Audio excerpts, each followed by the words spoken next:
Okay, so let's talk about event production. Okay, staff onboarding. Most people forget to do this. This is super important. Don't be those people. You have to, like, your staff also needs to have expectations set for them and clear expectations. So when they arrive at site, they should receive some training. So do have a friendly face to welcome them, right? Like, people are volunteering their time and they're showing up for you, and it's super important for you to receive them and welcome them and make them feel like they're part of what's happening. Print out a rules cheat sheet for them.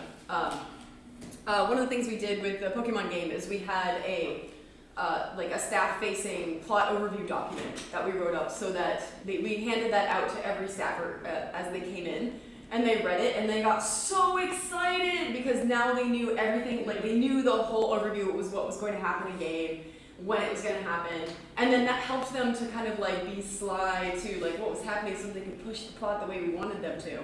And that was super helpful. Like, and then we also had a rules cheat sheet that was like all the different calls and everything, so they could easily reference that before they came out again. Give them safety training in all of your emotional and physical safety systems. You don't have to do this just for players. It's important that you do it for NPCs, and I think it's important that you do it in a separate space for NPCs, so that they feel like they have an inside line and an authority of knowledge about how these things work.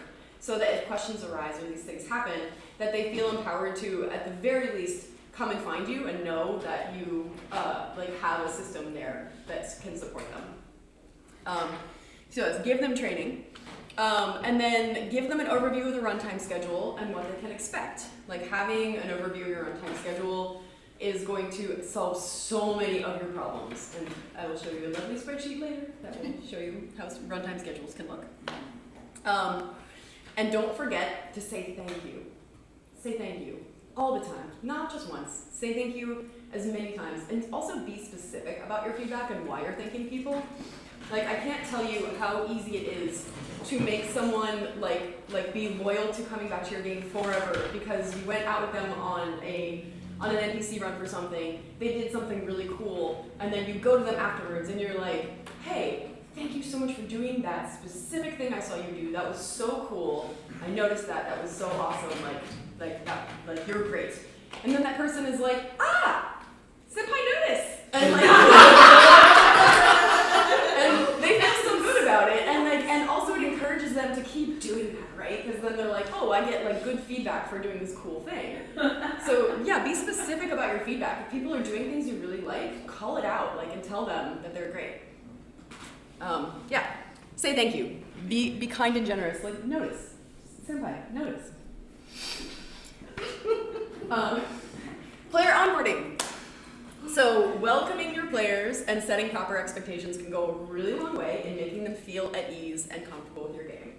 So do have a friendly face to welcome them to game. I super recommend setting up a check-in area, like a specific table, that has like a tablecloth and a banner that says welcome to game, check-in area, and then having your friendliest staffer there to be like, hello! And it's also extremely helpful if people know your players' names. I know that this is hard. This is a really, really hard thing to ask, but I make a point of anytime I am staff on a game or I'm running a game, I stalk the shit out of all of the people who are going to be on my game so that I know their names and their faces. So that when they arrive, I'm like, hi Dean, welcome to game. And you're like, oh my god, you might know my name. And I'm like, of course I know your name, you're my player. So right, it's important. It's important to these are your community. These are the people who are going to be with you for bringing your art to life together. Know their names, it's just first of all, common decency. And then, secondarily, it's going to help you, to build relationships that are going to last your lifetime. It's going to be much better for everybody. So have a set schedule for any workshops or onboarding that you're going to run, and keep to that schedule. Even if that workshopping is just we're all going to stand in a circle and play an improv game, Make sure that you have a staffer who is not going to be running around like a crazy person doing logistics that can facilitate that and keep it on time, because nothing is more disappointing than you show up to a game and they're like, workshopping is at 8 p.m. and you show up at 8 p.m. and everyone sits there for an hour. Awful, awful. Make sure that doesn't happen. Like it's, just have at least part of your train running on time. The whole train doesn't need to run on time, but your onboarding should at least run on time. This up before the game especially. Absolutely, because now you're setting a precedent of like your professionality. So yeah, if you can't keep to that schedule, push it. But you need to be clear about like making sure that you're at least running the onboarding portions of your game on time. Have a system for making announcements that does not include shouting. Yeah, I recommend the hand up system, which is like people put their hand up, someone else sees the hand up, everyone starts raising their hand, and everyone quiets down. This is a really neurodiverse friendly way of getting people's attention, because shouting can be like really, really badly emotionally triggering for people and cause terrible anxiety. So yeah, I just recommend finding another system. And then during your onboarding, training people in that system and training them like first and foremost in that system, so that it becomes culture, that it becomes like easy for people to implement. Go over the points of your systems that are confusing or difficult, so you can clear up any questions or confusions. That's a great thing to do after you do, if you have any workshopping or anything like that. After you're workshopping and people are feeling comfortable and they have like good energy and juices flowing, then you get into the crunchy, terrible bits of like systems. And you're like, okay, there's a spreadsheet, let me unfold this giant spreadsheet. Okay, so then you want to do that then. And then go over all of your different physical and emotional safety systems. Make sure that everybody has a good, deep understanding of that. At this point, you should have hopefully already trained your NPCs in those emotional safety systems. It would be great for your NPCs to be able to join you with your players during that portion as well, so that everyone has that sense of community and like solidarity of learning those systems together again. Boop. Runtime schedules. All right, time to get out a spreadsheet and make a schedule. So I tend to make schedules in like blocks of time for longer running events. Honestly, for short form events, like you probably just need a runtime schedule of like generically like Act 1, Act 2, Act 3. And this like classic 3-act structure will give you like, people meet, some things happen, a conflict arises, conflict gets resolved, the end. Like that's, the general kind of 3-act structure of like games that'll run over the course of like between an hour and a few hours. But if you're having like an all weekend event, breaking things into chunks of time can be like super, super useful, because you'll be able to say, well, between 2 a.m. and 5 a.m. this thing will happen, but like we don't know exactly what time it's going to happen, but it's going to happen in that time block. Give yourself some flexibility, because it's really hard to put things out on an exact time schedule, and don't be afraid to push things around and like make things change on the fly if you need to. We have developed a system within BEpic of color coding for plot prioritization. I have found this to be extraordinarily useful. This is useful not only for you as a plot writer, understanding like what's happening and what's essential, but also for communicating to your staff like what is an all hands fight, like what is something that everyone needs to be back here at. Why does everyone need to be back at 6 p.m.? Because we're running a red plot and we need all hands for this next thing. And also, like, when somebody looks at the schedule, they can see the blocks of time that are like, oh, this red plot is running here. Okay, this yellow plot's running here. This red plot's running here. What am I talking about? Okay, so red. It must happen. In order for the game to be cohesive, this plot must happen.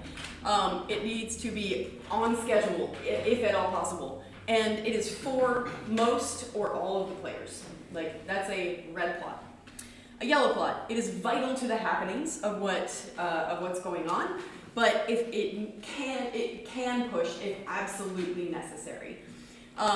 It needs to be for a large group of players for it to be designated yellow plot. Large or maybe all the players, but at least like more than like 3 or 4 players, like is a fairly large group. Green. These are fun throwaway plots that can be run by anyone. It's like bandits stole a bunch of eggs and you gotta get the eggs back. Like, sure. it's just like silly filler content. It can be for like ranging groups and sizes of players. Like we call these green sheets. Like we'll have like green sheet writing day. And people just like pump out a bunch of different plots, and then that way, if an NPC comes in and they're like, I'm bored, I want to do something, they can go through the book of green sheets, pull one out, grab the NPCs they need, and go do it by themselves, and they don't need you to like fill that time for them. So green sheets, having like green sheets can be a really useful thing. I was thinking about running a one-shot like workshop day where everyone just writes and runs green sheets for each other all day long, and then we end up like with a giant book of green sheets, which I thought would be really fun. So a LARP to design LARPs? Yes. LARP to design LARPs. Exactly. In this game, you play LARP designers. Don't tell me everybody else here didn't think that sounds awesome. That sounds great. Okay, and then white. So these white plots are personal plots. They're often for individual players or small group of players. They can push if needed, but be aware that your players probably care more about their white plots than they care about any of your greens, most of your yellows, and most of your reds. You know, like these things are essential to players having good experiences because a lot of people are there for their narrative. And so I would say like my personal philosophy is to, in any of the spaces in between, like the red and yellow plots that I have going out, I run as many of these white plots as possible because that's going to like really heighten the experience for the players who are doing it. And like it takes time. It takes time to develop relationships with people, and it can be, you know, and a lot of people have a philosophy of like, well, you know, one senior staffer like out for like an hour just spending time on like 2 PCs is like a waste of time. No, it's not. You're building relationships with people. That stuff can be life-changing. That's a wonderful thing. Like, I think that's great. I think it's nice to have a balance of those things. And you don't want to like overdo it on, you know, just like, oh, I'm like hanging out with one player for 8 hours. Like, no, come on. Like, hang out with them when you're done. But, you know, it's okay to spend time building relationships because then when you rip them away, it's going to be so much more delicious. Okay, so I want to give a Pocket Monsters example. Okay, here's the schedule that we developed for Pocket Monsters. So you can see here we've got like these time blocks. We've got what the town is doing. You're somewhat blocking the screen. Oh, I'm sorry. Better? Yeah, better? Here. I just have to say that I'm disappointed that the color coding thing isn't color coded. Oh, I know. Like. Listen. Staff member named Sexy Ditto. Why do you think? Sexy Ditto. I was Sexy Ditto. It was me. So, okay, this is like, you know, Friday night. We have this 2-hour time block. What the town is doing, like, we know what's happening. Like, and then we have these specific, like, these link to our plot documents so that if you have any questions about what these plots are, you can go find the plot, read the further breakdown of what it is, and, like, have the right, you know, the write-up of what it is. The plot priority, the location where it's taking place, the writer, so if somebody needs to contact the writer because they're like, what the heck are you talking about? It's a Sexy Ditto. Then they can find out any staffers who are essential to that happening, and then like a quick description of like what it is, right? Like a, like, you know, 1-sentence, 2-sentence description of like, what is this plot? If you don't have time to go read the thing and you're just an NPC and you're looking at the plot schedule, like, Sexy Ditto. It's a Ditto who's like a chain-smoking Ditto who's like helping people have eggs. Okay. You know, and then you break that all down and it's great. So we structured these in time blocks of like 2 hours. So we had like, you know, Friday night, what's going on Friday late, and then we had like, and then people will sleep. And then we have Saturday morning. This was like a nice 3-hour chunk of time that we had, and then, you know, started scheduling in 3-hour chunks after that kind of thing. So that gives everybody like a really good overview of like what's happening. This worked extraordinarily well. Like we printed these out and just like posted them on the walls, and we had other copies that people could look at. And that was great. We also just like linked these to staffers and gave them links to all of the plot sheets. So if they wanted to like, you know, read the full description of what was going on, they could. So making as much of this information available and transparent as possible is really, really essential. Usually we print out all of our plot sheets and put them in a book so that people can go through it. Yeah, and that's just, it's a great way to do it. And this way we also have a really good idea of like, okay, like we know that in this time block there's, if we wanted to like throw in some other plots in there, we can, kind of stuff. Do you have like training for your staff? Or was it like you give them the staff packets, give them the information? Yeah, during our staff training, like when we were doing all of the, like after we do onboarding and everything like that, we're like, great, let's look at the schedule. We also, like when they first arrived, we handed them like the one sheet of like what is happening in game. Okay. So that was a, so in plot, so we got like logistics feedback, plot sheets, and then plot. So this was the Pokemon game overview, like player facing, and this is like the NPC Got it. like overview. That's like what's really going on here, so that like our NPCs knew, like all were on the same page about what's happening in the world.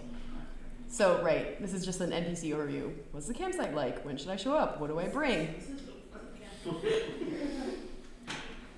Yep. Do you make this stuff available?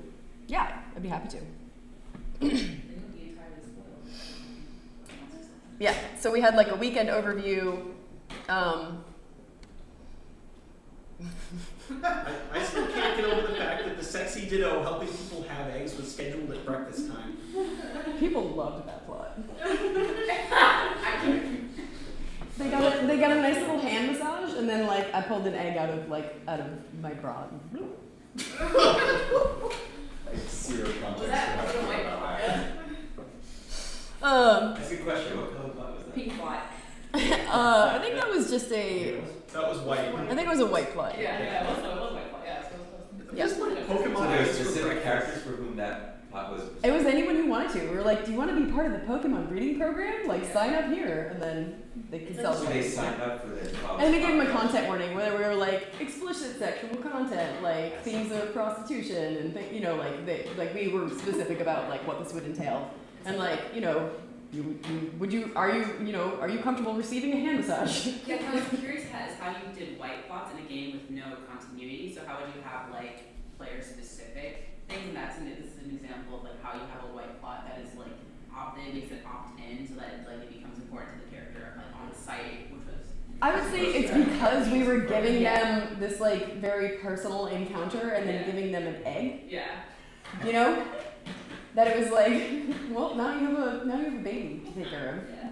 Like, Personal so- plot. Yeah. He's like, personal plot. Enjoy your personal plot. Yeah. That's clever. That's clever. Yeah, but this was a one-shot game. So like, white plots would be much more common in like a series game or a campaign game.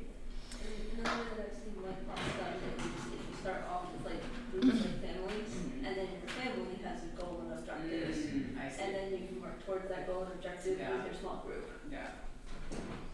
Yeah, so we gave NPCs this kind of like overview of the weekend and what's happening, and like just made it really clear for people so that they knew what to expect. And then printing stuff out so that people have that available is really, really useful. I highly recommend it. I'd be more than happy to share these documents so that you can use these as like frameworks and outlines for building your own stuff. Right. Just read it for the writing is amazing. If you read it, you're gonna be so sad you didn't play this game. It was so great. So when is it running again? Maybe someday. It was a really fun game. I would not mind playing it again. I had it got such like rave reviews from the community that I had people from like all over the world contacting me about it, being like, "Can we run this game? Like, could you like open source these documents and we could run this?" And I'm like, "Sure, yeah, absolutely." So is there like somewhere? Is there a GitHub somewhere where you just have the whole thing? There are several different like Larp communities who are trying to create this a web of Larp libraries. Larp rubric. Some more successfully than others. I can't remember off the top of my head right now, but could. Google Larps, like there are some key pages that do link you to other people's like sites that do Larps. That's the most common one I found these days. Oh, well, Yeah. there you go. So now during the event, you will come across a right? Like, it can be so hard to keep up to date on what's going on because you're running in, throwing on a costume, running back out, doing different things. Like, there's so many moving parts to what's going on. So, especially if you have a large team, so creating an environment where everyone's encouraged to share in an open format can be really, really beneficial to mitigating any confusion. So do have set check-in times where everybody can share. And like, make this fun, right? Be like, hey everyone, at 5 o'clock we're all gonna get together and we're gonna share like the most exciting like PC interaction that we had, right? So like while people are out, they're cataloging all of like the fun stuff that they're doing so they can like share it later. Like that can be a really wonderful way to do it. Do you ever do things like that in the middle of a weekend? Absolutely. Yeah. Absolutely. I love to establish as a cultural thing, having just like staff dance parties, where like any time that tensions are starting to get high and people are starting to get stressed out, I'll just like put on Sandstorm and I work with it just instantly makes everybody feel better. Nothing makes you feel better faster than dancing. Like this is just a fact of physiology that exists. So like getting people to move in like a groovy way, like will just release a lot of tension, makes people feel better. So like culturally, I like to establish staff dance parties, where I'm like, okay guys, it's time for a staff dance party, woo! And then everybody dances. I was thinking specifically about like getting feedback during play. So it's like, if you're doing a 3 or 4 day LARP, you get feedback Saturday evening, and it's like everybody's like, oh man, we really love this one thing, and you're like, wow, we didn't plan any more of that one thing. Time to furiously write more green plots. Yeah, I mean that absolutely happens. We also there's sometimes just a staffer being out, they'll come back and they'll be like, hey, this player thought of this thing and it was really brilliant, and I think we should do it. And people are like, yeah, take this entire plot book we had, throw it in the fire, let's keep writing, and then you'll completely rewrite your plot on the fly. I mean, obviously that happens more and more the more cohesion you have with your staff group, which you will eventually find. Like, you hit your rhythm after a while. Like, the first year of a campaign LARP is hard. The second year is everyone kind of finds their footing. By year 3, people are in a groove. Like, you often at that point really you know each other as writers, you know each other as humans, and it becomes much easier to just on the fly be like, yeah, we're going to throw away all the plot we wrote for the last 15 weeks, and we're going to do something completely different and improv it all. And you can eventually do that. But yeah, I would say have set check-in times where you can share those things. Formalizing and game designing a little bit around that can make that much more enjoyable. But also you can just kind of make it a cultural thing. Staff is going to all eat dinner together. We're going to sit down like family, and we're going to share, and it's going to be great. And and that can be really important to having good culture. One of my favorite things when I first started staffing buffer games was that there was just a crew of people who would stay up late, after the players went to bed, and we would all just share. We would just share the cool moments that happened, and that became so essential to my enjoyment of staffing games. And it also established some of my most long-standing friendships, because those people are my freaking brothers now. We have lived through the wars together. We've been through it, and we were in the trenches and sharing those war stories, and it's so much fun. And creating that culture as an incumbent part of your staff makeup can really help to mitigate a lot of the different situations of confusion or negativity that can arise.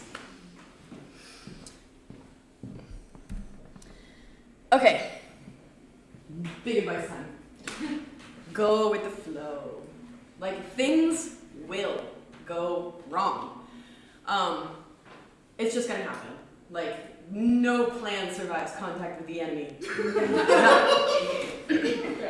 So, do not get mad, yell, blame people. These are not useful things. You will have your feelings. Your feelings will happen. That is okay. It's okay to feel feelings of anger. It's not okay to take those feelings out on the people around you. You're responsible for your emotions, and it's not cool to take them out on other people. So you can get mad and yell and blame people quietly in your head. Quietly. Just take a moment to yourself, and you're like, I'll allow the violent thoughts to play out inside my head. Wonderful. Now I have that, and I'm going to take a break and go for a nice walk. And then I'm going to come back and have a nap and feel better, and then you can engage. But like, you know, take space for yourself. It's important to both allow yourself to have your feelings, but also to not take them out on other people. Okay, so managing conflict during game. It happens. People get mad at each other. Tempers rise. Tempers flare. People get into it. Here are some steps. Number 1, take a break. You are actually physically incapable of making good decisions when you're in a heightened emotional state. This is like a documented, well-understood phenomenon in psychology where you go into what psychologists call the lizard brain state. And at that point, you think you are being super rational, and you know that you are right, and your feelings are 100% justified, but you in fact are not capable of making rational decisions in that mindset. So take a break. Like, you know, if you see other staffers like starting to get angry and go at each other, don't be afraid to intervene and be like, and you can even have like coded, you know, words where you're like tangerine, and tangerine means everybody like takes 5 minutes, you know, and that can be really useful. Also, get help. Nonviolent communication can be really helpful here. So if you have someone on staff who is especially good at like using the nonviolent communication framework to help mitigate conflict and have dialogues with people, then you may want to like pull that person in for help in mediating. And then 3, look for restorative ways to go forward, not punitive ones, right? So like figuring out like what's actually going to make the situation feel better for everybody involved. That is much more useful and will often sometimes what can result from a restorative kind of practice is that both people will, like the people who were in conflict will end up bonded together because they feel they like had this difficulty, they overcame it together, and that actually like brought them like further closer together. And now they don't have to worry about that. Punitive ways of resolving conflict, like, well, you know, you were wrong, so now you're punished. You don't get to run this plot anymore, or you don't get to run this thing anymore. That's a great way to hemorrhage staff really fast. So yeah, restorative. I would recommend like checking out the restorative justice movement. Like if you go to I think restorativejustice.org, they have frameworks for communication and what restorative justice is and like how it works. I think that it's a great model for thinking about managing conflict and mediating conflict. Obviously, you are also not a psychologist, so don't feel responsible for these things, but I think educating yourself about it and like knowing what a restorative practice is versus a punitive practice is really useful. Sometimes you do need to say goodbye to players or staffers if they're not fitting well with your organization or if they're creating a toxic situation. This can be really, really hard to do, but also it can be the right move for everybody. You know, like a lot of times if somebody's just like really not enjoying themselves, then like they're not going to enjoy themselves. There's nothing you're going to be able to do to fix that. So it's better for everybody if you agree to part ways. You know, it's like sometimes relationships run their course and you need to break up. It's no one's fault. Like, it happens. What was that website? Restorativejustice.org? Yeah, I believe it's restorativejustice.org. But also if you Google restorative justice, you should have it. That's South Africa, that's... So having the conversation of like the breakup conversation is really hard. Like it's really hard to do. I've had to do it with staffers. I've had to do it with players. I've had to do it I've had people have to do it with me. Like where if I'm not fitting with the staff culture, and it's okay. It's okay to acknowledge when something is not working and to part ways. It can feel really bad to do in the moment, but ultimately it's the best thing for everybody involved. So, you know, be ready to do that.